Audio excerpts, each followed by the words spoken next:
is here right now, and it's roles like that that put you at the top of a January poll of sexiest movie stars. Oh, goodness. I don't even know how to respond to that. Is it weird? Is that strange? I mean, is that sort of a strange part of your career when you do it and then suddenly you get this rush of female attention? Certainly, Yes. Because it seems so... I think, you know, a subject like sexiness is a subjective thing. I think we all know that, and it's alarming when the attention comes your way. Well, did your sister used to have Brad Pitt posters up on her wall? She did, yeah. Brad Pitt in Legends of the Fall. Yeah. Which is one of my all-time favourite films. But she also used to say that I had hair like a broom. She? Yeah, which is true. Nice I have hair like a broom. Well, you see, also the thing is that the girls love a bad lad as well, don't they? And maybe it's because of the Loki thing. You know, It might be when I dye my hair black and wear white makeup and leather and metal. There's a particular vibe going on there. And you do your own stunts for that? A lot of your own stunts? I do. Yeah. I enjoy that, though. That's just me being a sort of 10-year-old boy again, running around in a suit and pretending to be a superhero. Was your the first one was in a harness, wasn't it? And you were you propelled with a stake in your arms.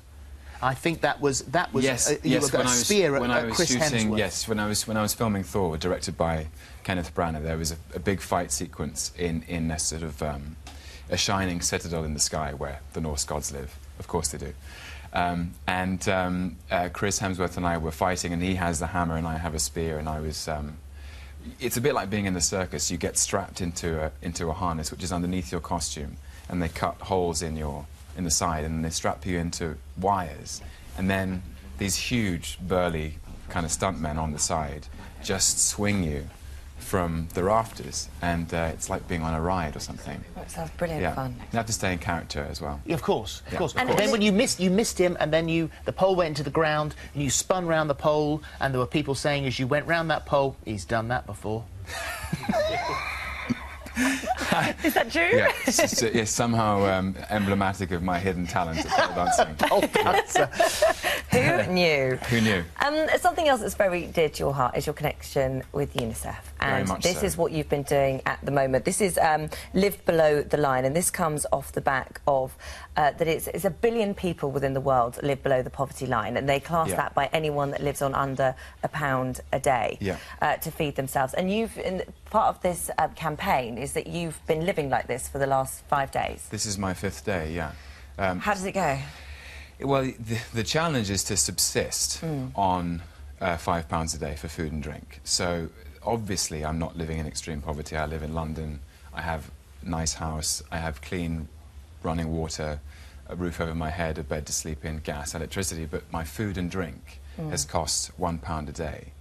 And it's really simply to raise awareness and compassion for those 1 billion children and their mothers and fathers who live for that every single day of their lives without a choice. And what's been interesting for me is really understanding that my body doesn't function that well for that much. What have you been eating on your pound a day? A bowl of rice in the evening and a baked potato for lunch, but no coffee or tea, no fruit, no sugar, no biscuits. You know, we're so used to being able to reach for something, you know, a piece of fruit or a cup of coffee in the morning. And so many people in the world don't have that. They have so much less than that. And really the challenge, the Live Below the Line challenge, which is taking place across the world from the 29th of April to the 3rd of May, is a collective stand for those people.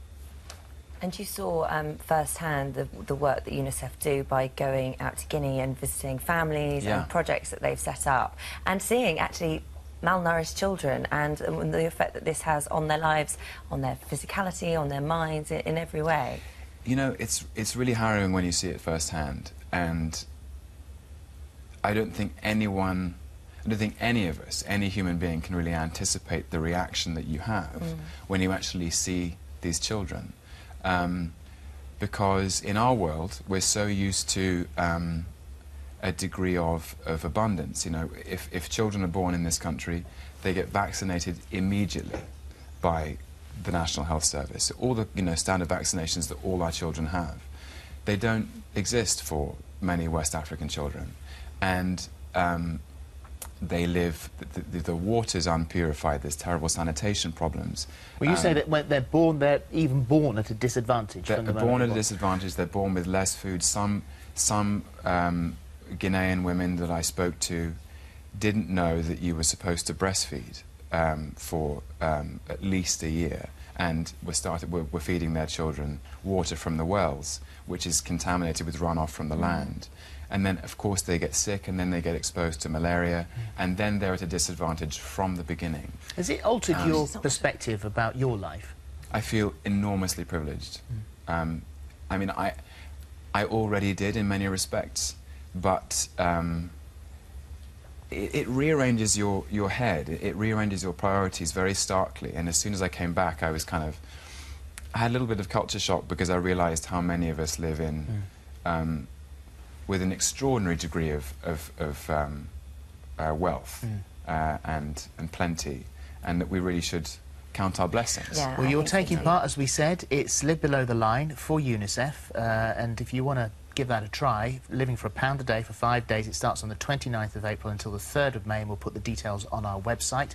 And we can't let you go, but before just pointing out that Thor, the Dark World, is due out in November, I think. I think in October in the UK. Is it October? Yeah, end of October. When it comes out, will you come back and talk to us about it? I'd love to. You're very excited about this one, aren't you? I am very excited about it. It's a progression from... because people are used to Thor and Loki now, these two brothers who've been in love and war across 2 films. And there's a nice development. A lot of it's set in London, which is exciting. Terrific. Well, come back just before it's out then in October. We'll see you in October. That's a booking. Thank you. Thank you very much. Thank you very much. Right.